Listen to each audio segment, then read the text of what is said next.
얼마 전 커뮤니티에 투표가 올라왔었죠. 다음 중 어떤 인생을 살고 싶은가? 첫 번째, 힘들었지만 많은 걸 성취한 삶. 두 번째, 그냥 꿀스러운 삶. 역시나 많은 분들이 달달한 인생을 골라주셨더라고요. 요즘 돈 많은 백수가 선망의 대상인 것처럼 인생을 싱싱하게 날로 먹는 건 모두의 꿈이 되었잖아요. 그런데 이 삶을 제대로 실천하고 있는 동물이 있습니다. 바로 빨판상어. 빨판상어의 가장 큰 특징은 머리 위에 빨판입니다. 이는 등지느러미가 오랜 세월에 걸쳐 변형된 거라고 해요. 지금도 어린 빨판상어는 일반적인 물고기처럼 가시 모양의 등지느러미를 가지고 있다고 합니다. 성장하면서 점차 빨판이 형성되는 거죠. 이렇게 완성된 빨판은 우리의 생각보다 훨씬 정교합니다. 보통 이렇게 뾱하고 흡착식으로만 붙는다고 생각하잖아요. 하지만 이런 경우엔 위에서 잡아당기는 힘에는 강하지만 옆에서 밀면 쉽게 떨어질 수 있거든요. 이를 방지하기 위해 빨판상어의 빨판에는 작은 갈고리들이 존재합니다. 흡착으로 붙는 동시에 갈고리의 마찰력으로 단단히 잡는 거죠. 그 결과 여러 방향에서 힘을 받아도 잘 버틸 수 있다고 해요. 빨판상어는 이 빨판을 붙였다 뗐다 하면서 고래, 상어, 가오리, 바다거북, 심지어 배에까지 달라붙곤 합니다. 이후에는 편하게 먼 거리를 이동할 수 있는 거죠.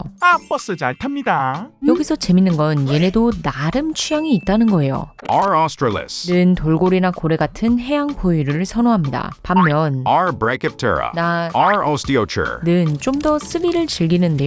돛새치, 청새치, 황새치와 같은 살벌한 물고기에 달라붙는 걸 좋아하거든요. 마지막으로 R. albicans, 는 만타류를 졸졸 따라다닌다고 합니다. 하지만 가장 어이없는 점은 간혹 빨판상어에 빨판상어가 달라붙는 경우도 있다는 거예요. 뭐야 그게? 이처럼 어떻게든 쉽게 가려는 빨판상어지만 이래봬도 얘네들이 아무데나 달라붙는 건 아니라고 합니다. 주로 고래의 분출공 뒤, 등지느러미 주변, 가슴지느러미의 앞이나 뒤쪽에 달라붙곤 하죠. 여기가 저항이 약해서 큰 힘 안 들이고 편안하게 붙어 있을 수 있거든요. 그런데 아까 보니까 안 붙고 그냥 헤엄치던데요? 네, 빨판상어라고 항상 붙어만 있는 건 아니에요. 경쟁자가 많거나 숙주가 먹이를 먹는 상황에서는 떨어져 함께 헤엄치기도 하죠. 하지만 이때도 혼자 헤엄칠 때보다 50에서 70% 정도 항력이 감소한다고 합니다. 그러니 꼭 붙어있지 않아도 에너지를 아낄 수 있는 거죠. 그런데 이렇게 달라붙으면 싫어하지 않아요? 네, 돌고래의 경우 꽤 싫어합니다. 피부에 자극도 될 거고 움직이기도 불편할 테니까요. 그래서 돌고래는 빨판상어가 붙으면 떼어내기 위해 공중에서 빠르게 돌거나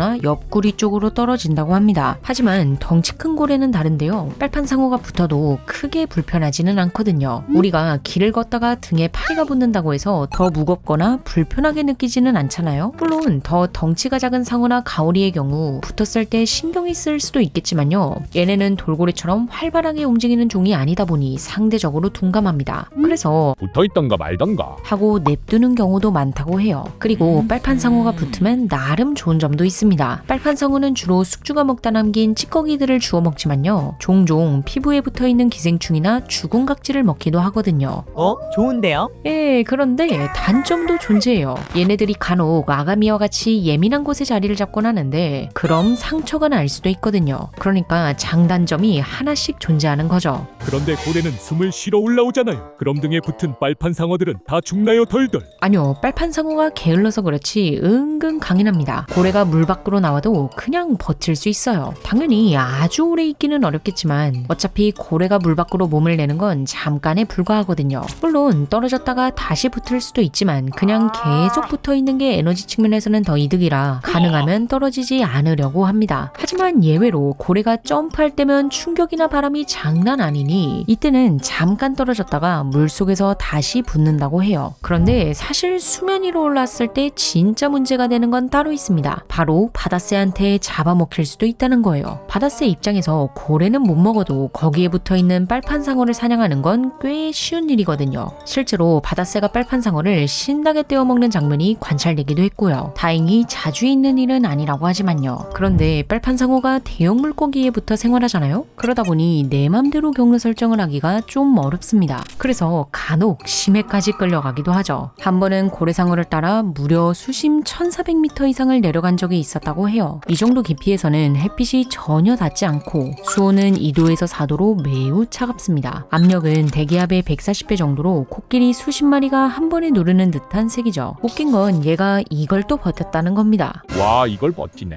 그런데 이런 빨판상어에게도 큰 반전이 있어요. 얘는 상어가 아니라는 겁니다. 빨판상어는 정갱이 목에 속하는 어류예요. 그러니까 상어보단 정갱이나 방어와 더 가까운 사이죠. 하지만 상어에게 붙어 다니기도 하고 몸이 길쭉한 게 상어랑 좀 닮았으니 얼떨결에 이런 간지나는 이름을 얻게 된 겁니다. 그럼 영어로도 상어라고 해요? 아니요, 영어권에서는 Remora. 라고 부릅니다. 이는 지연이라는 뜻의 라틴어에서 유래되었는데요. 빨판상어 여러 마리가 배에 붙으면 느려질 수 있다는 속설 때문에 이런 이름이 붙여졌다고 합니다. 이처럼 우리 인간은 아주 오래전부터 빨판상어를 지켜봐왔어요. 그러던 중 누군가는 기발한 아이디어를 내기도 했죠. 얘로 낚시하면 개꿀이겠는데? 그렇게 탄생한 빨판상어 낚시법. 배를 타다가 저 멀리 바다거북이 보인다? 그럼 꼬리에 밧줄을 묶은 빨판상어를 슬며시 풀어줍니다. 빨판상어가 열심히 거북이에게 다가가 딱 달라붙는 순간 밧줄을 잡아당겨 바다거북을 낚는 거죠. 이와 같은 사냥법은 인도양, 동아프리카, 오스트레일리아 등에서 종종 사용되었다고 해요. 그럼 빨판상어를 먹지는 않았어요? 먹기는 했습니다. 일부 지역에서는 빨판상어를 이용해 바다거북을 잡은 뒤 겸사겸사 둘을 같이 먹었다는 얘기가 있거든요. 하지만 그리 대중적인 음식은 아니었다고 해요. 지금도 빨판상어 요리는 들어보기가 어렵잖아요. 수산시장에서 보는 것도 거의 불가능하고요. 그럼 왜 안 먹어요? 맛이 없나? 직접 먹어본 사람들의 후기를 보면 생각보다 먹을만하다고 합니다. 하지만 그럼에도 불구하고 잘 안 먹는 이유가 있죠. 일단 얘 마른 것 좀 보세요. 손질도 어렵다는데 그 고생을 해도 먹을 부분이 별로 없습니다. 거기에 이미지도 한몫하죠. 빨판상어는 주로 대형 어류에 붙어서 찌꺼기나 기생충을 먹잖아요. 심지어 숙주의 토사물이나 배변을 먹는 모습도 관찰되었다고 하니 입맛이 싹 돌게끔 하는 물고기는 아니죠. 그러나 천상의 맛이라면 우리는 어떻게든 먹을 겁니다. 하지만 얘네는 생각보다 먹을 만한 수준에 그쳐요. 고등어, 방어, 참치, 연어와 게를 나란히 하기에는 부족하다는 겁니다. 그러니 굳이 열심히 잡을 필요성을 느끼기는 어려운 거죠. 그 시간에 다른 걸 잡지. 그런데 인간만 빨판상어를 안 잡아먹는 건 아닙니다. 아까 본 바다새를 제외하면 명확한 천적을 찾아보기가 어렵거든요. 물고기들 입장에서는 맛이 없는 건가? 아니요, 다른 이유가 있어요. 빨판상어는 상어, 고래, 청새치와 같은 상위 포식자들과 함께 다니잖아요. 그러니 다른 물고기들이 쉽게 건드릴 수가 없는 겁니다.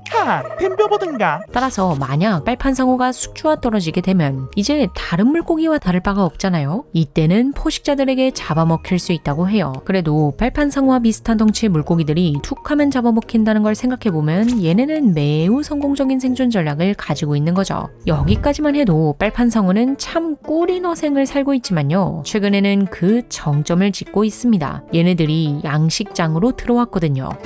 양식장의 물고기를 잡아먹는 건가요? 아니요, 양식장에서 흘러나오는 사료를 주워 먹습니다. 이렇게 바닥에서 뒹굴뒹굴 거리면서요. 이제 뭐 헤엄도 잘 안 쳐요. 진짜 방구석 백수인 줄. 보통 야생의 빨판상어는 그래도 날렵하게 생겼잖아요. 얘네는 포동합니다. 아주 표정에서 만족감이 느껴지죠. 행복 그 자체인데. 자, 오늘은 빨판이라는 무기로 달달한 어생을 살고 있는 빨판상어에 대해 알아봤습니다. 빨판상어는 과학자들이 참 좋아하는 어종이기도 한데요. 빨판상어의 기술은 여러 분야에 응용될 수 있거든요. 수중 로봇, 배, 그물 등 해양산업 분야는 물론이고 수술 중에 젖은 조각을 접착하고 고정할 때도 활용될 수 있겠죠. 우리의 일상에서 생각해보자면 서핑할 때 쉽고 단단하게 카메라를 붙였다 떼는 마운트가 만들어질 수도 있을 겁니다. 와 진짜 괜찮은데. 그래서 과학자들은 이걸 카피하기 위해 열심히 노력하는 중이죠. 게으름의 부위가 과학 발전에 도움을 주고 있는 셈입니다. 물론 얘네는 그걸 모르겠지만요. 사료마 입장. 그럼 지금까지 몽구였습니다. 시청해주셔서 감사합니다.